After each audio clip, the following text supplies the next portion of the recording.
구약성경 1273년 요별서 3장입니다. 우리 한 절씩 교독하도록 하시겠습니다.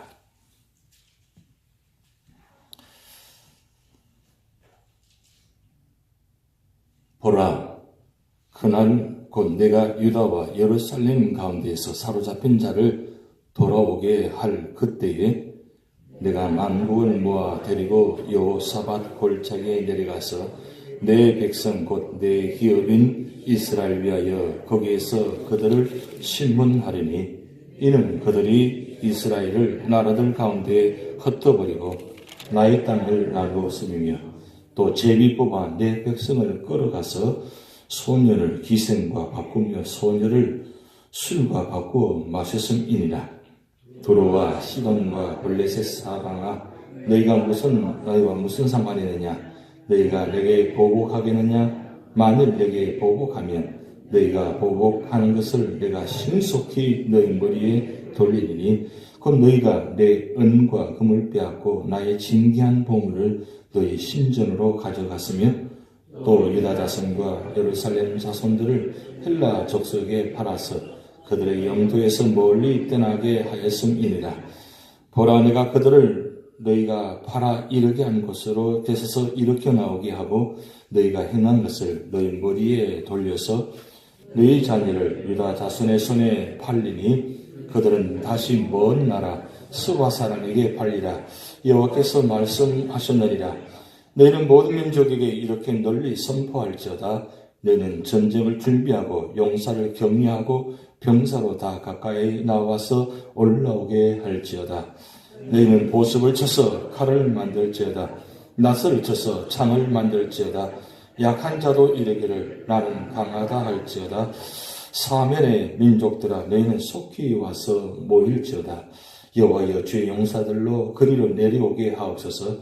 민족들은 일어나서 여호사밧 골짜기로 올라올지어다. 내가 거기에 앉아서 사면의 민족들을 다시 심판하리로다. 너희는 낫을 쓰라. 곡식이 익었도다. 와서 밟을지어다. 포도주 틀이 가득히 차고 포도주 독이 넘치니 그들의 악이 큼이로다.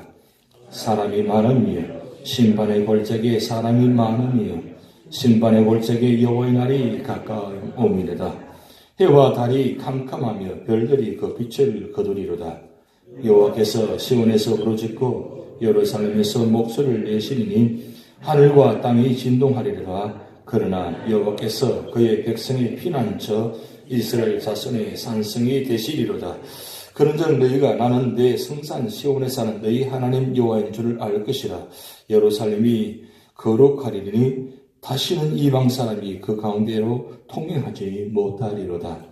그날에 산들이 단 포도주를 떨어뜨릴 것이며 작은 산들이 젖을 흘릴 것이며 유다 모든 시내가 물을 흘릴 것이며 여호와의 성전에서 샘이 흘러나와서 시딤 골짜기에 되리라.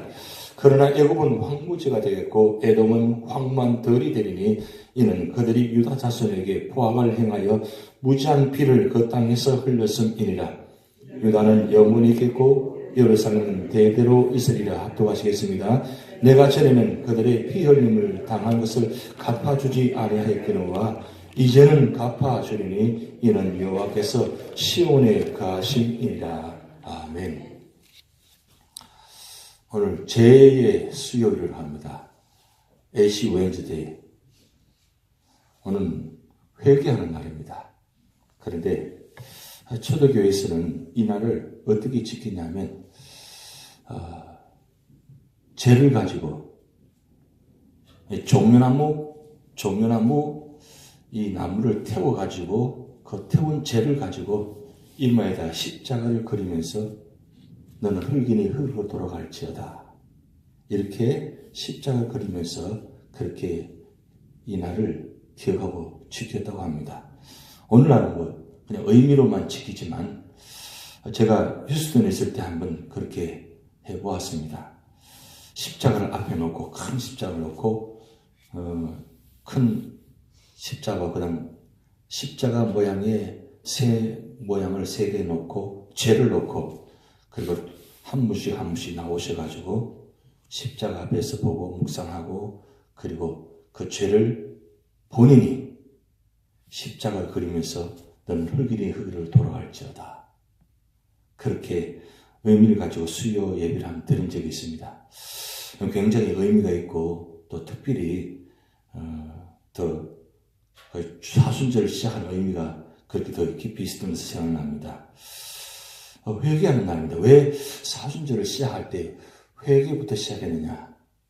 결국 사순절은 무슨 뜻입니까?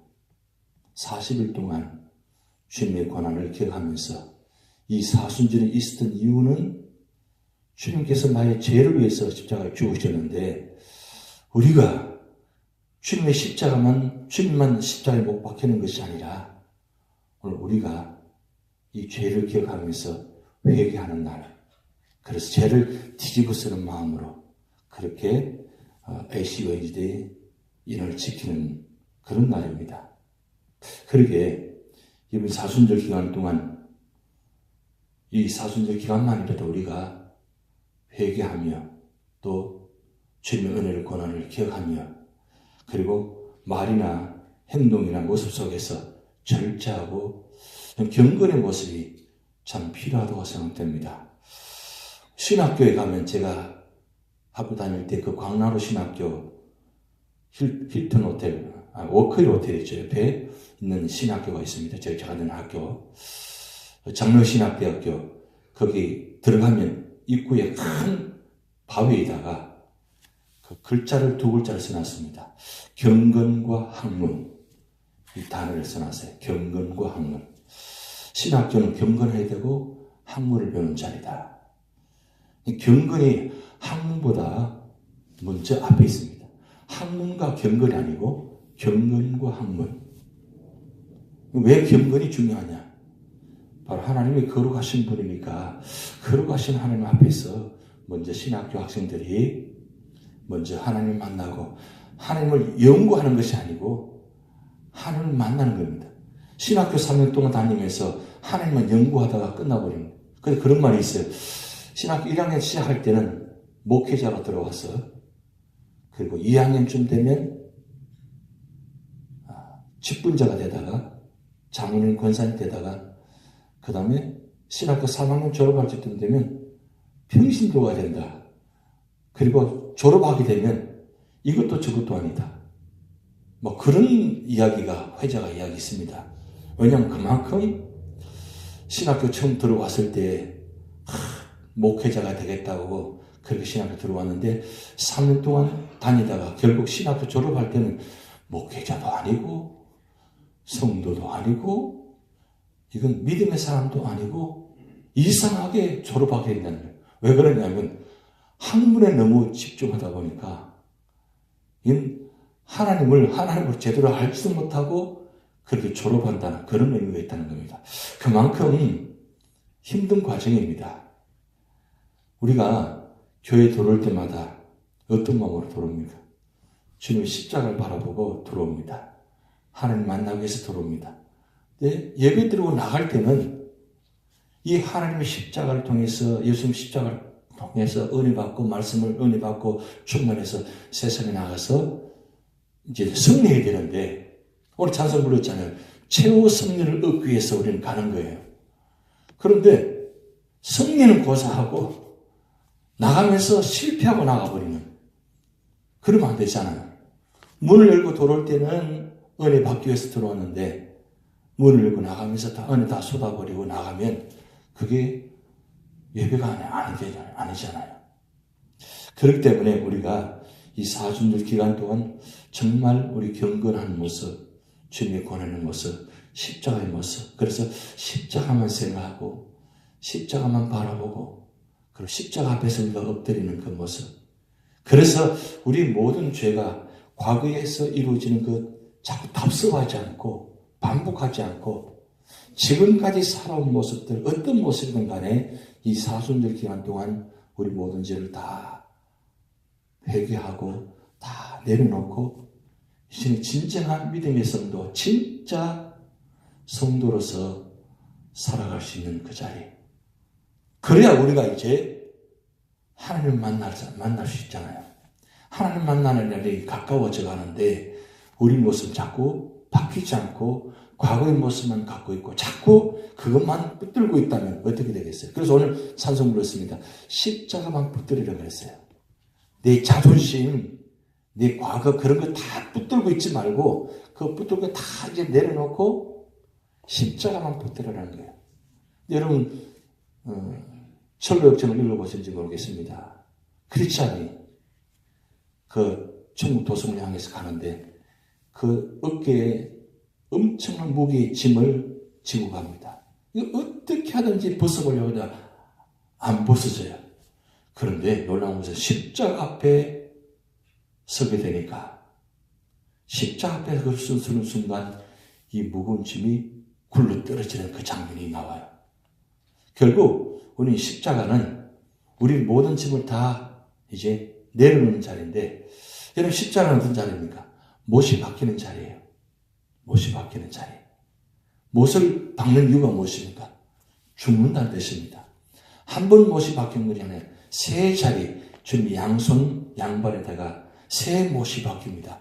이 세 못이 박힌다면 3이라는 숫자는 완전한 숫자예요.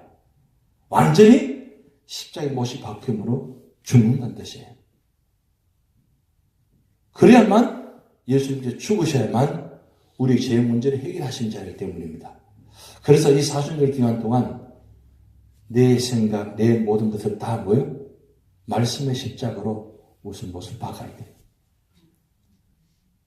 그래서 내가 죽어야 내 모든 삶이 살아납니다. 그래서 그런 마음을 가지시기 바랍니다. 내가 죽어야 교회가 산다. 내가 죽어야 가정이 산다. 내가 죽어야 이 모든 것이 산다. 그렇게 마음을 가지시기 바랍니다. 내가 죽지 않으면 너가 죽어야 된다 하면 문제가 해결되지 않습니다. 그동안 내가 용서하지 못하고 도저히 받아들이지 못하고 이해하지 못하고 그런 모습들 한번 주님의 십자가를 생각해 보시기 바랍니다. 주님이 우리를 생각하실 때 이해할 수 있겠어요? 받아들일 수 있겠어요? 저를 한번 보시기 바랍니다. 고개 들고 저를 한번 보시기 바랍니다. 저를 보는 거 아니라 사실 십자가를 좀 보시기 바랍니다. 눈 감지 마시고요.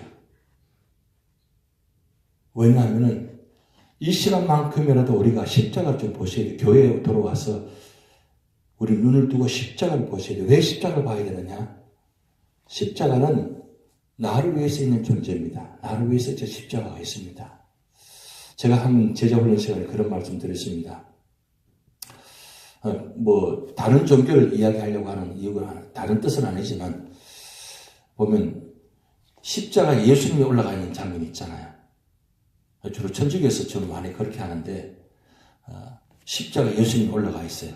못 박힌 장면. 저는 그런 마음, 그 십자가 볼 때마다 좀 제발 좀 예수님 내려왔으면 좋겠다. 언제까지 저 십자가에 저 예수님을 저렇게 달아놓을 건가? 자꾸 그런 생각이 들어요. 예수님께서 십자가에 못이 박히고 죽으시고 내려오셨어요.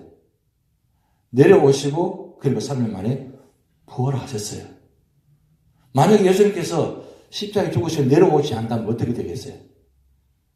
장사 지낼 수가 없잖아요.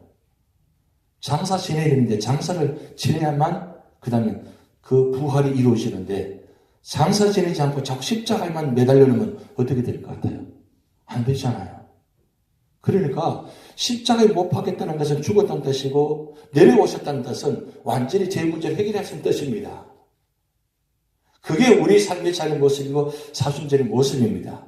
그렇기 때문에 이 사순절 기간 동안 우리 모든 것을 다 이제 못이 박히고 다 내려놓고 이제는 부활하는 그게 우리 최종 목적입니다. 그래서 부활은 반드시 있어야 돼요. 그런데 부활하려면 반드시 십자가의 사순절을 통과해야 됩니다. 그래야만 부활이 나타납니다. 왜 부활이 필요하냐? 바로 최후 승리거든요.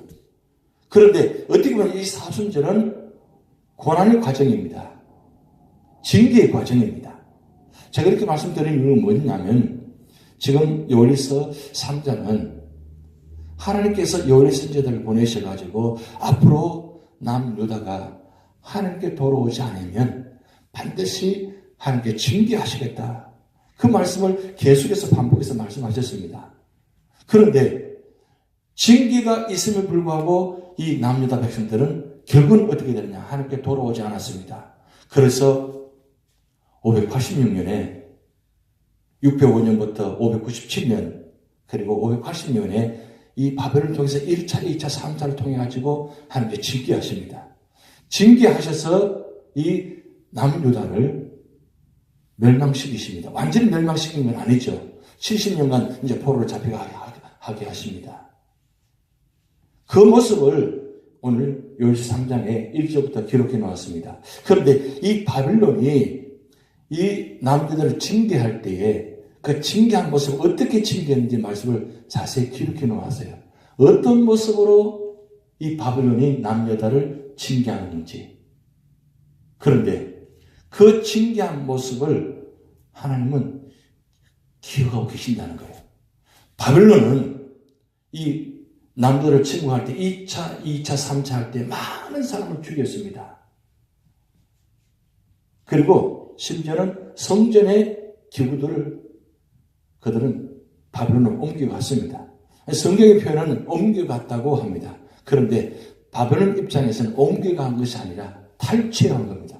성전의 모든 기구들을 다 뜯어내가지고 그걸 다 가지고 왔어요. 그런데 왜 가지고 왔느냐? 그 전쟁의 전리품입니다.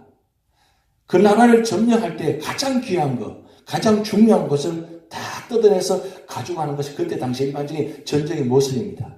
근데 바벨론 사람들은 그들을 성전을 뜯어내서 가지고 왔지만 성경의 표현은 그들을 뜯어내 가지고 왔다 하지 않고 성전의 기구를 옮겨갔다 그랬어요.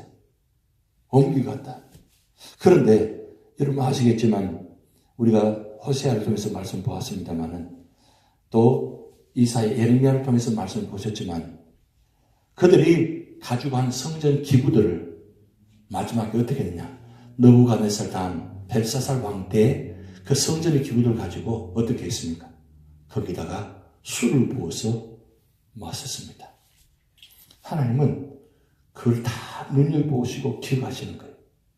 그리고 그때에 하나님은 그 밤에 벨사살 왕을 죽입니다. 끝나게 만드십니다. 바벨론을 끝나게 만드십니다. 그런 모습들을 오늘 요일서 3장에 기록해 놓았습니다. 비록 그들이 우리가 좋게 표현하기는 하나님의 징계의 도구로 사용하셨다고 하지만 그 바벨론을 그냥 두시겠습니까? 악인의 도구로 사용한 모든 나라들은 개인은 반드시 하나님께 심판하신다는 거예요. 그래서 바벨론을 완전히 심판하시겠다는 말씀이 요일서 3장의 모습입니다. 그렇다면 이 바벨을 통해서 유다가 결국 점령을 당하고 멸망을 당했는데 그럼 완전히 끝나게 하느냐? 아니라는 거예요.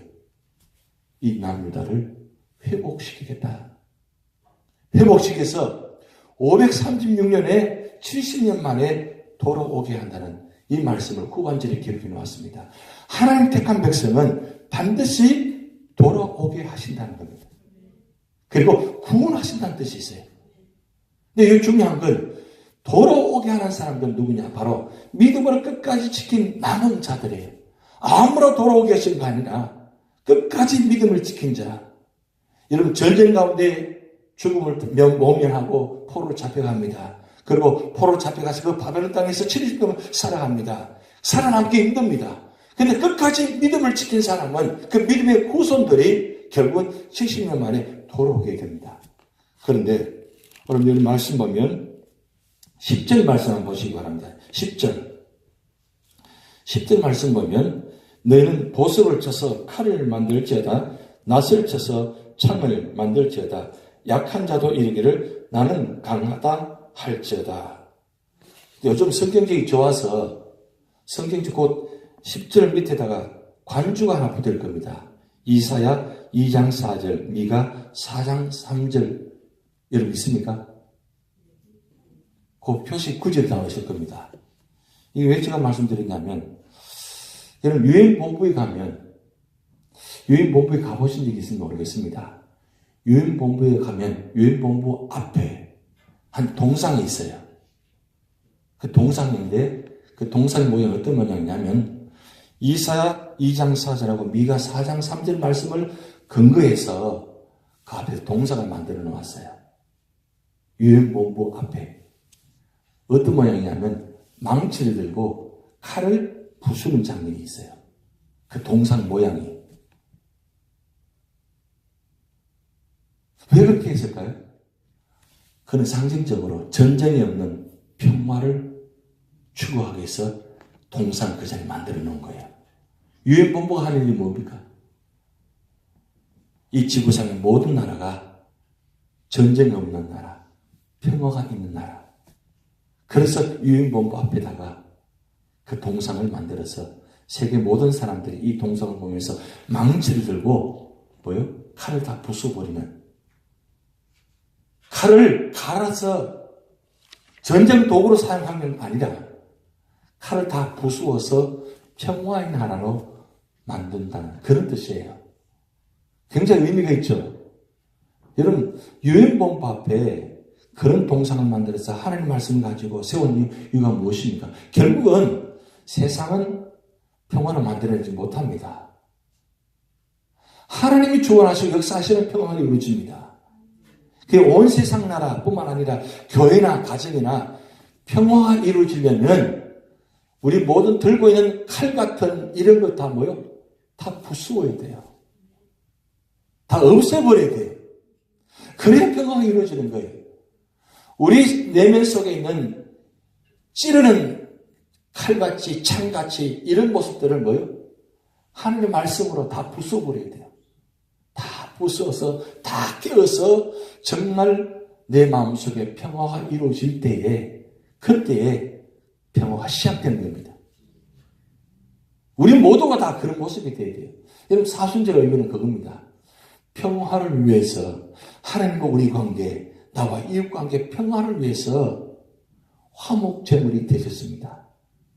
예수님께서. 오늘 바로 요엘서 3장 결론은 바로 그것입니다. 결국은 하나님께서 택한 백성을 구원하셔서 평화의 나라로 만들어 주시겠다. 그 말씀의 결론입니다. 그렇다면 우리가 이 말씀의 자리를 생각하면서 우리 할 수만 있으면 어떤 자리든지 평화가 이루어지는 그럴 때 진정한 사순절의 의미가 있고 그리고 바로 부활의 승리가 있는 것입니다. 그런 축복이 여러분 가운데 나타날 줄 믿습니다. 다 같이 기도를 하시겠습니다. 하늘에 계신 우리 아버지여 이름이 거룩히 여김을 받으시오며 나라의 영광오시며 뜻이 하늘에서 이루어진 것 같이 땅에서도 이루어지이다. 오늘날 우리에게 일용할 양식을 주옵시고 우리가 우리에게 죄전자를 사하여 준 것 같이 우리 죄를 사하여 주옵시고 우리를 시험에 들게 하지 마옵시고 다만 악에서 구하옵소서. 대개 나라와 권세와 영광이 아버지께 영원히 있사옵나이다.